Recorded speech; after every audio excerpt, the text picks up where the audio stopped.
कल के वीडियो में हम लोगों ने एक्सरसाइज के 2 क्वेश्चंस किए थे और साथ में मैंने कुछ 4-5 क्वेश्चंस भी आपको दिए थे, जिनमें मुझे याद है कि जिसमें मैंने आपको दिया था कि लेटेंट हीट क्या है, लेटेंट हीट के टाइप्स क्या क्या हैं।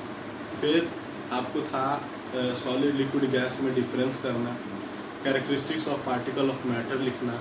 तो इस ढंग से 4-5 क्वेश्चंस, 4 या 5 क्वेश्चंस मैंने पिछले वीडियो में दिया था।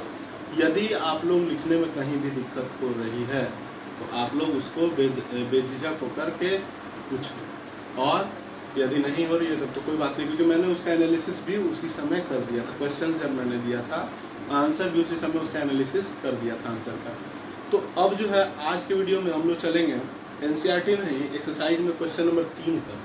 तो क्वेश्चन नंबर 3 है क्या? तो क्वेश्चन नंबर 3 है give reason.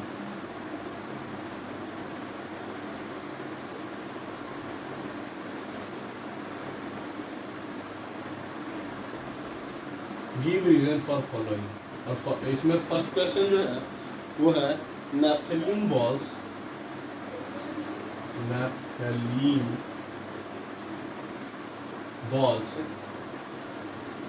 disappear with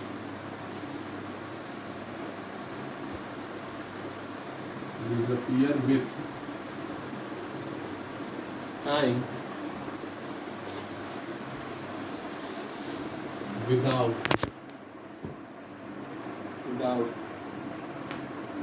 leaving any solid।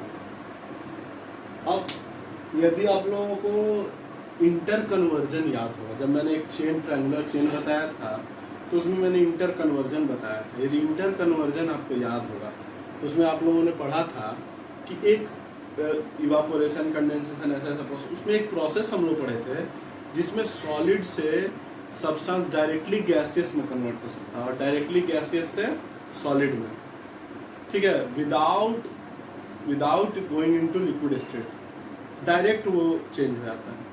तो यही जो ये कंसेप्ट है यही यहाँ इस्तेमाल होगा। मैंने वहाँ पे जब मैं सब्लिमेशन आपको मैंने पढ़ाया था तो वहाँ सब्लिमेट और सब्लिमेबल सब्सटेंस भी बताए थे। तो सब्लिमेबल सब्सटेंस में मैंने आपको एग्जांपल दिया था कैम्फर का और नैप्थेलीन बॉल्स का। तो यहाँ पर हम लोग क्या लिखेंगे, बस आपको आंसर तो लगभग पता चल ही गया होगा आप लोगों को कि naphthalene balls disappear with time without leaving any solid because it is a sublimable substance.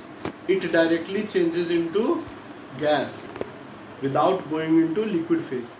ये solid से directly gas में change हो जाता पूरी तरह, so it does not leave any solid behind on converting from solid to gaseous। पहले लिखेंगे कि it is sublimable substance, जो कि डायरेक्टली सॉलिड से गैसियस स्टेट में चेंज हो जाता है, और चूंकि सॉलिड से डायरेक्टली गैसियस स्टेट में चेंज हो जाता है तो it does not leave behind any solid. तो इसको आप लोग कंप्लीट करके लिख लीजिएगा। यदि फिर भी डाउट हो तो आप निश्चित रूप से पूछें। चलिए बी क्वेश्चन में चलें। तो बी क्वेश्चन में हम लोग का कि we can get the smell of perfume several meters away।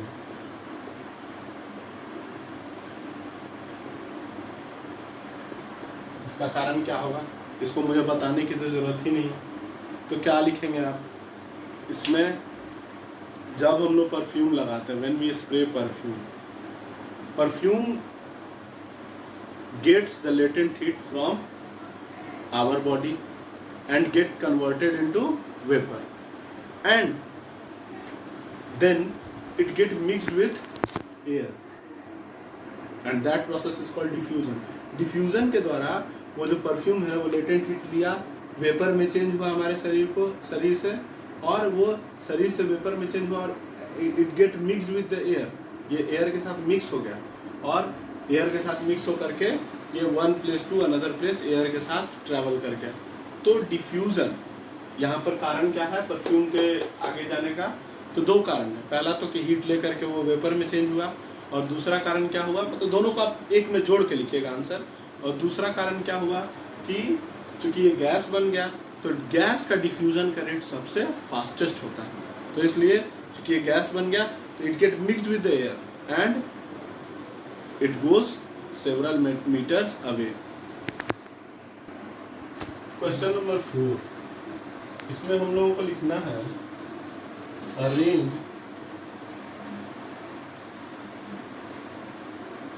arrange the following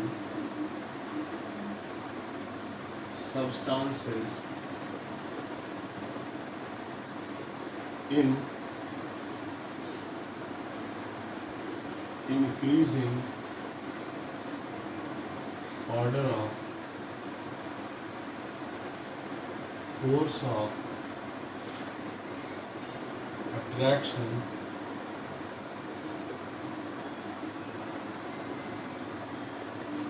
between particles: water, sugar and oxygen। हमारा जो ये क्वेश्चन नंबर 4 ये बोल रहा है अरेंज द फॉलोइंग सब्सटेंस। यहाँ 3 सब्सटेंस दिए गए हैं, इनको हमको अरेंज करना है। क्या करना है? अरेंज करना, सजाना है। In increasing order of force of attraction, यानी कि उनके पार्टिकल के बीच में फोर्स ऑफ अट्रैक्शन होता है, तो किसमें सबसे कम है, उससे ज़्यादा किसमें, और उससे ज़्यादा किसमें होगा। इस क्राइटेरिया के हिसाब से हमको increasing order of force of attraction के हिसाब से इन सब्सटेंसेस जो यहाँ 3 दिए गए हैं इनको अरेंज करना है। तो ये तीनों की मैं पहले बात कर लूँ तो वाटर आप सभी जानते हैं कि ये क्या है, तो लिक्विड है, ये लिक्विड है। यदि शुगर की बात करें तो ये सॉलिड है, और यदि ऑक्सीजन की बात करें तो ये गैस है। तो यहाँ हम लोग जाने कि वाटर जो है वो लिक्विड स्टेट में है, शुगर जो है वो सॉलिड स्टेट में है, और ऑक्सीजन जो है वो गैस स्टेट में है। अब आप मुझे बताइए कि यदि मैं बात करूं फोर्स ऑफ अट्रैक्शन की, इंक्रीजिंग ऑर्डर क्या लिखना है हमको, इंक्रीजिंग ऑर्डर। तो इंक्रीजिंग ऑर्डर मतलब सबसे कम वाला पहले, उसके बाद फिर उसके बाद। तो सबसे कम फोर्स ऑफ अट्रैक्शन कहाँ है ये बताइए आप। सबसे कम फोर्स ऑफ अट्रैक्शन किस में होगा, सॉलिड में होगा, लिक्विड में होगा या गैस में होगा। तो आप सभी जानते हैं गैस में सबसे ज़्यादा फोर्स ऑफ अट्रैक्शन, सबसे कम फोर्स ऑफ अट्रैक्शन होगा। इससे ज़्यादा किस में होगा, लिक्विड में, उससे ज़्यादा सॉलिड में। तो ये हमारा रेंज होगा। और इन तीनों में बताइए, अब गैस है पहले, यानी सबसे पहले हमारे जो क्वेश्चन में है तो किसका हो जाएगा, oxygen.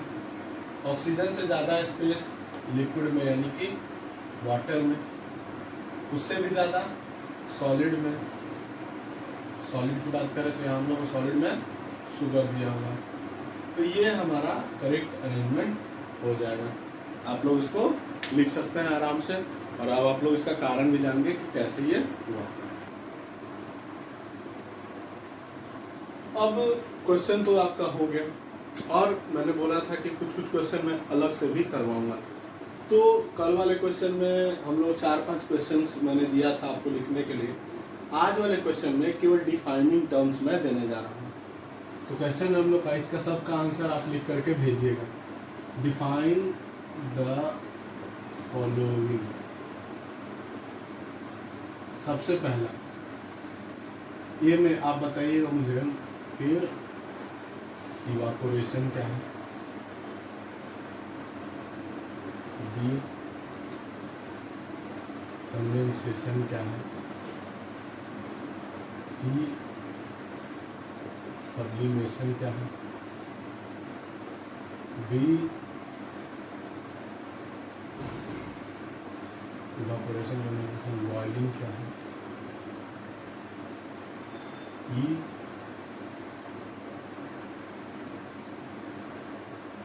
Latent heat of fusion क्या है, if latent heat of vaporization क्या है, जी नंबर डिफ्यूजन। इन सब का डेफिनेशन आपको एक जगह लिख करके भेजना है। और वैसे तो बता दूं इवापोरेशन क्या है, तो सेल प्रोसेस है जिसमें लिक्विड जो है वो सॉलिड, लिक्विड जो है वो गैसियस स्टेट में चेंज होता है even below boiling temperature. Boiling point condensation vapour के लिक्विड में चेंज होने का फेज है। सब्लिमेशन सॉलिड का डायरेक्टली गैस में और गैस का डायरेक्टली सॉलिड में कन्वर्ट होने का। बॉइलिंग तो ये वो फेज है जहाँ पर पूरा जो सब्सटेंस है वो बॉयल करने लगता है, यानी कि हमारा जो ऑब्जेक्ट का वेपर डेंसिटी वो एटमॉस्फेरिक प्रेशर के बराबर हो जाता है, उसका अपना वेपर प्रेशर जो है वो एटमॉस्फेरिक प्रेशर के बराबर हो जाता है। क्या आप नॉर्मल डेफिनेशन लिखिएगा।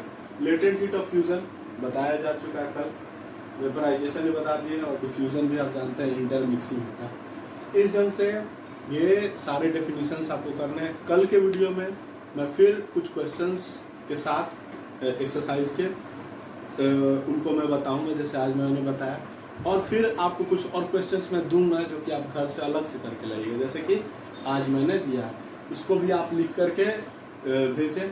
और कहीं भी कोई कन्फ्यूज़न हो आप वीडियो में कमेंट बॉक्स में आकर के पूछें, और या पर्सनली जो लोग जानते हैं वो लोग पर्सनली पूछें।